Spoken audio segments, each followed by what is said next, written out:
Assalamualaikum warahmatullahi wabarakatuh. Bertemu lagi dengan saya, Ibu Fitri, di mata pelajaran IPS untuk kelas 9.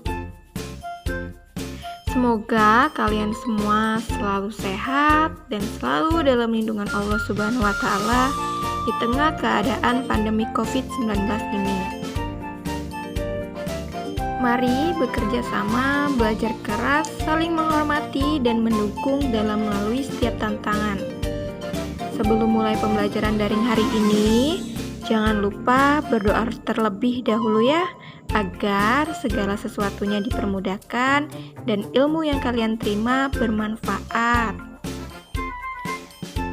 Pada pembelajaran daring hari ini, kita masih melanjutkan materi sebelumnya, yaitu mengenai pengaruh perubahan ruang dan interaksi antar ruang di benua Asia dan benua lainnya. Sebelum itu, kalian harus tahu apa itu industrialisasi dan apa itu urbanisasi. Kalau belum tahu, sedikit akan saya jelaskan ya, apa itu industrialisasi dan apa itu urbanisasi. Jadi, industrialisasi adalah perubahan proses mata pencarian dari sektor agraris, pertanian, ke industri atau modern.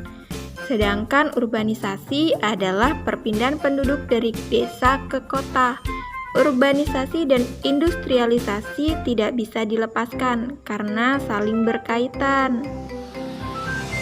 Selanjutnya, perubahan ruang. Perubahan ruang dapat terjadi akibat industrialisasi dan urbanisasi. Perubahan ruang yang terjadi antara lain sebagai berikut. Yang pertama, perubahan fungsi lahan. Yang kedua, berkurangnya lahan pertanian karena sudah dijadikan sebagai lahan industri. Yang ketiga, pertambahan infrastruktur publik. Dan 4, pergeseran ruang produksi. Selanjutnya, perubahan interaksi antar ruang dan perubahan ruang di benua Asia dan benua lainnya. Dalam bidang ekonomi terdapat sisi positif dan sisi negatifnya.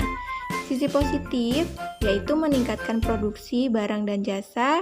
2. Mendapatkan akses pasar ke negara lain. 3. Pada aspek produksi, perusahaan dapat memilih melakukan produksi.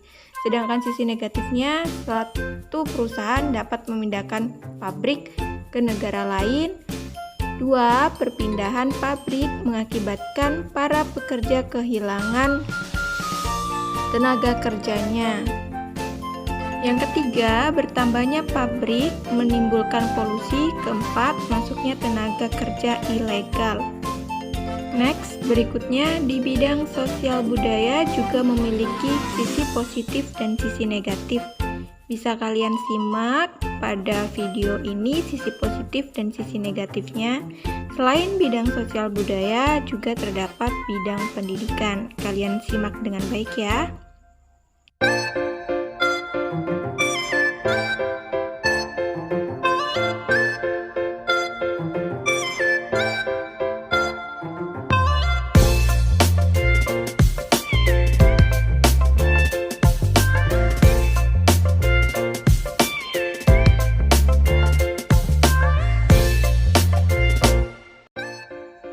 Setelah kalian menyimak perubahan ruang dalam bidang sosial budaya dan pendidikan, kerjakan tugas individu ini.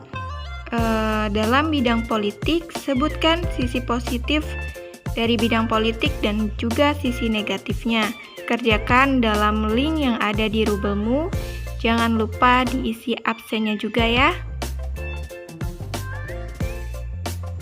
Sampai di sini saja pertemuan daring kita hari ini. Tetap jaga kesehatan.